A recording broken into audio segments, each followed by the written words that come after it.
Most of our knowledge about the earliest settlers can be traced to the Landnamabok, or the Book of Settlements in English. It's a medieval manuscript that describes the story of the first Norsemen who discovered and inhabited the island.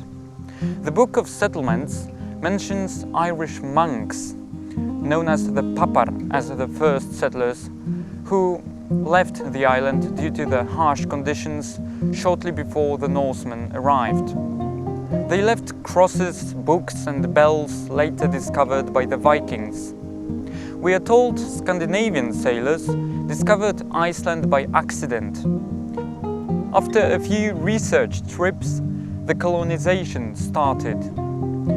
The man who is considered as the first permanent settler of Iceland was a Norwegian named Ingolfur Arnarsson. According to the tradition, he founded Reykjavik in the year 874. Through the next couple of decades, other Norsemen joined Ingolfur, mostly those who were fleeing conflict or seeking new land to farm. By the year 930, the island was already fully settled.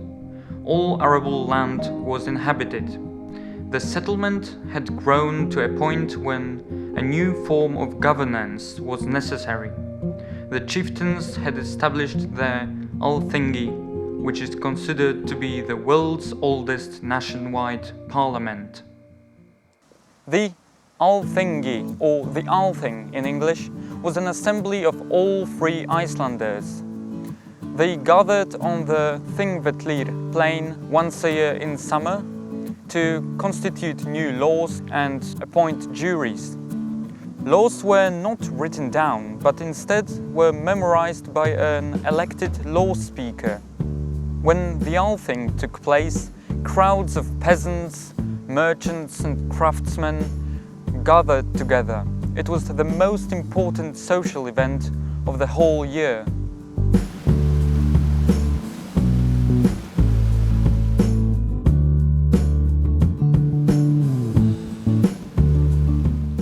Eric the Red discovered Greenland in AD 981, and around the year 1000, Icelanders under Leif Erikson became the first Europeans to land in America, in what is today Newfoundland, Canada.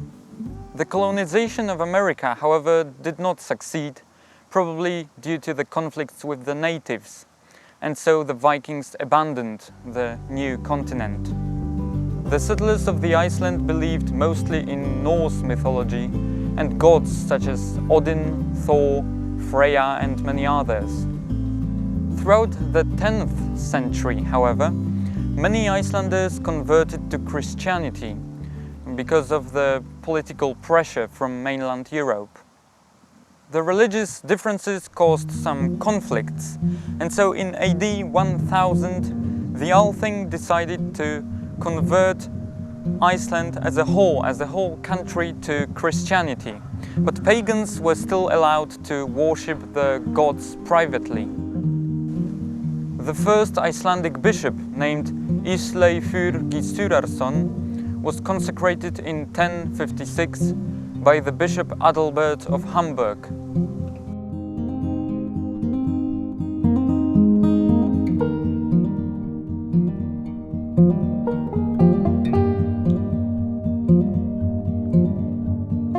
It is thought that in the 9th century, when the first settlers of Iceland arrived, Iceland was covered approximately in 40% in natural birch forests. The Northmen, however, used wood for constructing buildings and ships, or burnt it for warmth. Therefore, Iceland was gradually being deforested. Up to the 14th century, settlers raised turf houses similar to the traditional Viking longhouses, which required a lot of wood, but later, due to the lack of timber, they had to develop a long-lasting tradition of the smaller Icelandic turf houses. The next distinct period of the history of Iceland began in the 13th century. In 1220, a civil war broke out in Iceland. Snorri Sturluson, known as a great saga writer, and his nephew Sturla Sigvatsson were chieftains of the Sturlungar family clan, one of the two main clans engaged in the conflict. Sturla is known for battling his Icelandic enemies, who refused to accept the island to be a subject of Hakon the Old, King of Norway. Both sides clashed in the Battle of Urlugstadir, the biggest battle in Icelandic history, which resulted in Sturla's defeat. Nevertheless, it wasn't over yet. Clashes continued to happen, and a chieftain named Gissur Thorvaldsson, who was a former rival of Sturla, was made a jarl by the Norwegian king. Due to his efforts, in 1262 the Gamli Satmali, or the Old Covenant, was signed, ending the Icelandic Commonwealth. The island became now the vassal of the Kingdom of Norway, ending a period in Icelandic history called the Age of Sturlungs.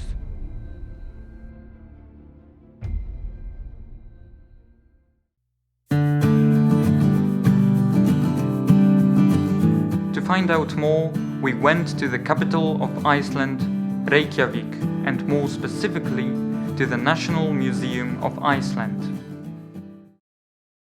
Iceland experienced a time of peace under Norwegian rule, but in 1397 Norway, Sweden and Denmark became part of the Kalmar Union, in which Denmark was the dominant power. This way, Iceland became a Danish subject. Unfortunately, Denmark, unlike Norway, didn't need Icelandic wool or fish, which dramatically hurt Icelandic economy. Also, it's worth noting that the Viking colony established in Greenland in the 10th century died out completely by the 1500s. The 15th century in Icelandic history is sometimes called the English Age, since more and more English merchants and fishermen were sailing to Iceland to fish in the rich waters. The trade helped Icelanders to raise their living standards. In the 16th century, German merchants became more engaged in the Icelandic economy. The Bishop of Hólar, Jón Arason, introduced printing to the island. Also in the 1500s, the Bible was translated to Icelandic.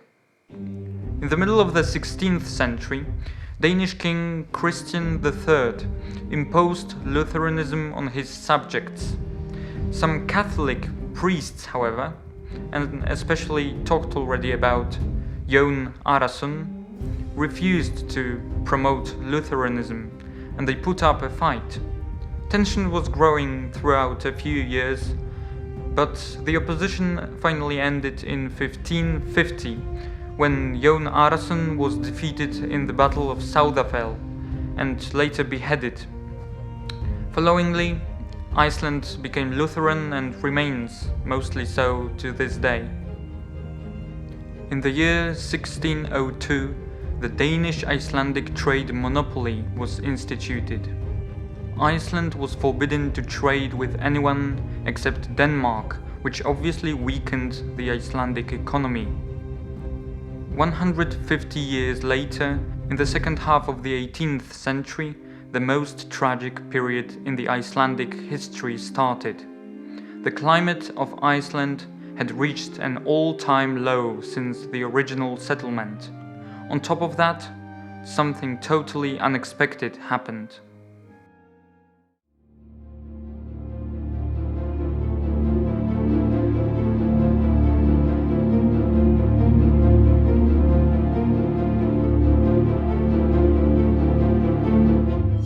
The Laki volcano erupted on the 8th of June 1783. Lava, heat, floods and toxic gases killed 9,000 Icelandic citizens and almost 80% of nation's livestock. This period is known as the mist hardships. The ensuing famine killed a quarter of the Icelandic population, and the institution of Althing was cancelled in the year 1800. Looting and plundering became frequent. Considering the tragic situation of the Icelanders, the Danish trade monopoly was abolished, but Denmark still limited the trade to a certain extent.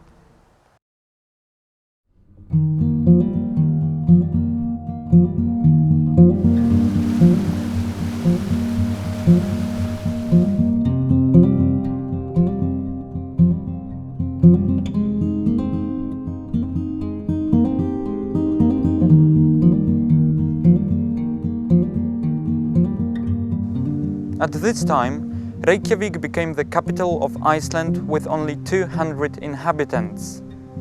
Throughout the 19th century, the climate got even more hostile, causing mass emigration to Northern America. However, thanks to the popular nationalist romantic ideas at the time, the 19th century is also the time of a national revival. And new independence movement was led by a lawyer named Jón Sigurðsson. The Althing was re-established in 1843 and the foreign trade was liberated in 1855. In 1874, Iceland received its constitution and control of the economy. In 1904, autonomy was founded and Hannes Hafstein became the first Prime Minister of Iceland. The island was prospering, but unfortunately the First World War broke out and Iceland became more isolated. The war, of course, caused a decline in living standards and a deficit of food. During the war, Iceland was a part of neutral Denmark, but many Icelanders sympathized with allies. Iceland was trading a lot during the war with the United Kingdom. 391 men born in Iceland and 894 of Icelandic descent were registered soldiers fighting for Canada and United States. The skillful governance of internal affairs, as well as the relations with other countries, helped strengthen the status of Iceland. In 1918, the Act of Union between Iceland and Denmark was signed. It recognized Iceland as a fully sovereign country, the Kingdom of Iceland. It was connected to Denmark by a personal union with the Danish king. Denmark, however, was still representing its foreign affairs and was responsible for defending the island. At this time also, Iceland established its own flag. The post-World War I prosperity was ended by the Great Depression, which started in 1929 and lasted until the Second World War. The value of Icelandic export rapidly declined and another period of starvation began. Finally, the Second World War broke out. Now we have to understand that Iceland's position on the globe is actually extremely important strategically in modern global warfare. Firstly, it's situated on the Atlantic Ocean between mainland Europe and Northern America, giving a huge advantage to whoever occupies it in controlling air traffic and waters of the ocean. In addition, it gives an easy access to both continents. As Nazi Germany occupied Denmark, cutting off communication with Iceland, the Althing declared that Denmark wasn't capable of supporting Iceland anymore, and so all powers were moved to the Icelandic government. Icelanders turned down British offers of protection in order to preserve their neutrality, but Britain didn't want to risk Iceland being captured by the Nazis. British military forces invaded Iceland on the 10th of May 1940. Even though the Icelandic government protested against the violation of country's neutrality. There was no military resistance, and the Prime Minister of Iceland even advised citizens to treat British soldiers politely. There were up to 25,000 British troops stationing on the island. In July 1941, due to an agreement with the US, the British were replaced with up to 40,000 American soldiers. They outnumbered all adult Icelandic men at the time. The agreement also guaranteed Iceland to be recognized by the US as a fully independent country. At least 159 Icelanders died on fishing boats destroyed by the German U-boats, aircraft or mines. The period of the occupation of Iceland, however, significantly boosted the Icelandic economy through the money spent by the soldiers. Before the war, Iceland was considered to be a very poor country, but by the end of the conflict, it was one of the wealthiest. In 1944, a constitutional referendum was held in Iceland, despite Denmark being still under Nazi occupation. 98% of votes opted for independence and establishing a republic. Finally, on the 17th of June 1944, the Republic of Iceland was proclaimed and Sven Björnsson became the first president. For the latter half of the 20th century, the economy was prospering and unemployment was low. In 1949, Iceland also joined NATO as one of the founders. After World War II, Americans were to leave the island according to the Keflavik Agreement. However, due to the growing tensions between the USA and the Soviet Union during the Cold War, Americans decided one-sidedly to maintain the military presence in Iceland to prevent Soviet nuclear attacks. This caused many protests from the Icelanders, but it was to no effect. In 1951, the airport finally returned to Iceland Defense Forces, but the Keflavik Naval Air Station was controlled by the US Navy until 2006. In recent times, Iceland's economy was prospering until the financial crash in 2008. Iceland was forced to take large loans from other countries. In the following years, however, the country managed to pay back the loans, stabilize the economy and end the financial crisis. Today, Iceland is a very modern and prospering country with a long, rich and beautiful history.